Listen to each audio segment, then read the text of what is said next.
In 18th century England, a rag picker named William Addis was arrested and put in prison on charges of trying to cause a riot. Now, this was about a time when, forget cars and trains, even the first steam engine was yet to be built. Back then, people either used a piece of twig or a cloth dipped in salt water to wipe and clean their teeth. Now, during his stay in prison, our guy William realized that the method used to clean teeth back then was ineffective and could be further improved. So what he did is, he somehow managed to sneak in a piece of bone left over from his dinner the previous night and obtained some animal hair to be used as bristles. He attached both of them and tried cleaning his teeth with it. And guess what? It worked brilliantly well. After his release from prison, William went on to start a company that would manufacture the brushes he had designed during his stay in the prison. And hence, William Addis went on to become the inventor of the first mass manufactured toothbrushes as we know them today. There are about 5 billion people across the world who use a toothbrush.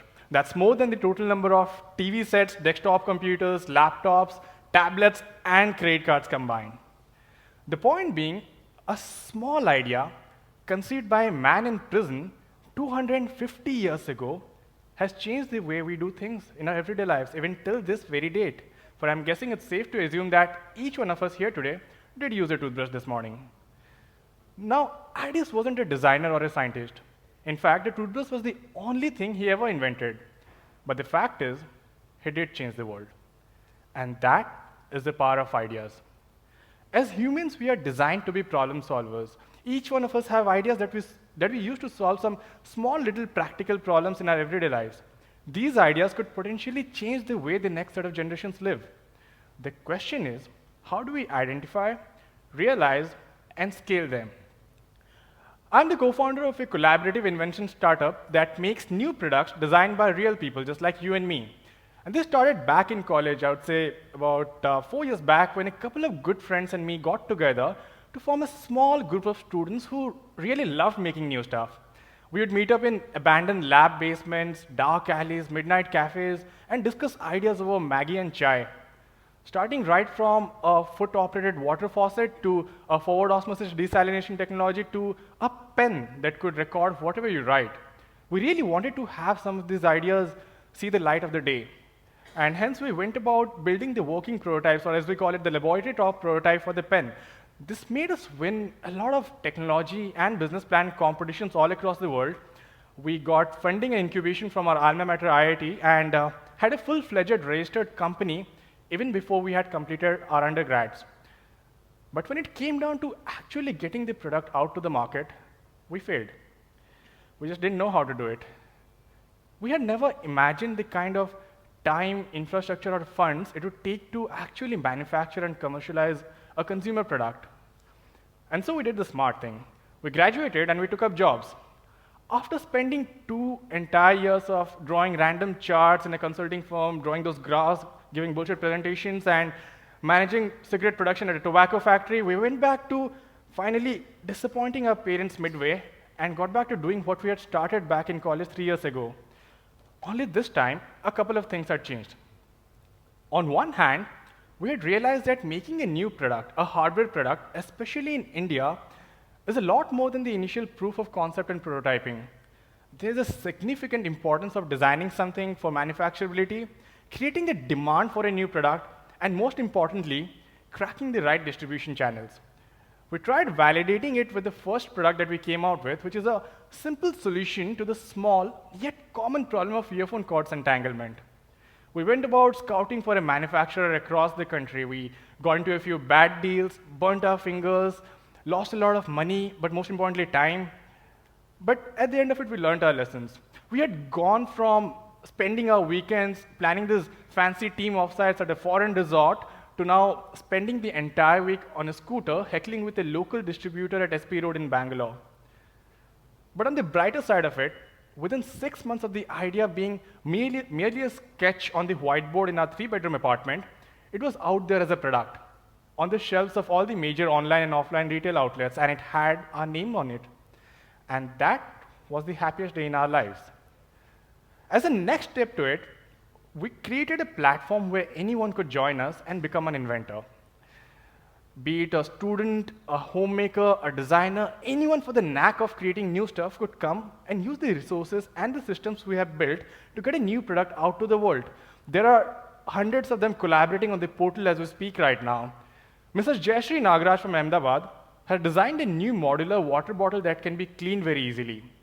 Abhinav, an 8th grader, has come up with an idea for a watch that could tell you what to eat at any given point of time in the day. And believe me, the floodgates are yet to be open.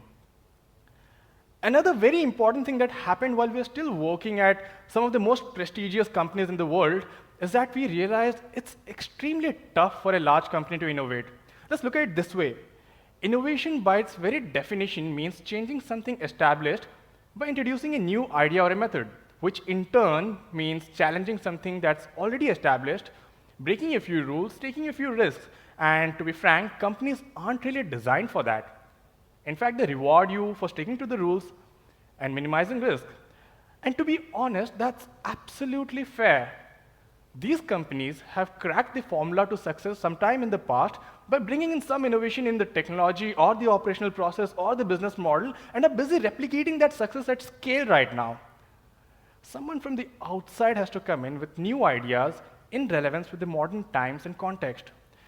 And the beauty of the world we are living in today is that this someone could be just anybody. The consumers today are not passive anymore. They're more aware, informed, and engaged than ever. We choose what to consume, when to consume, and how to consume. We have come a long way from anticipating the next song that was going to play on the radio, to waiting for our favorite program on the TV, to now choosing what we really want to watch on YouTube, to the extent that now there are predictive algorithms that tell us content based on our past preferences. Taking it a step further, consumers have now started becoming the creators and contributors. Wikipedia, Quora, YouTube, and for that matter, even Facebook are all examples of that, where users themselves create and manage the content. We are living in an era of online platforms. These platforms let the users be at both the demand and the supply side of things, and these platforms are disrupting several industries. For example, take the case of Ola and Uber and the way they have revolutionized the way we commute locally, or for that matter, Airbnb, which has changed the way we travel and live. These platforms have managed to create communities out of people like just you and me who share assets, infrastructure, and at times even funds to cater to their own very basic needs. It's only a matter of time before a similar democratic revolution happens in the consumer product space as well, for a very simple reason that the access to infrastructure and funds are not centralized with the large corporate houses anymore.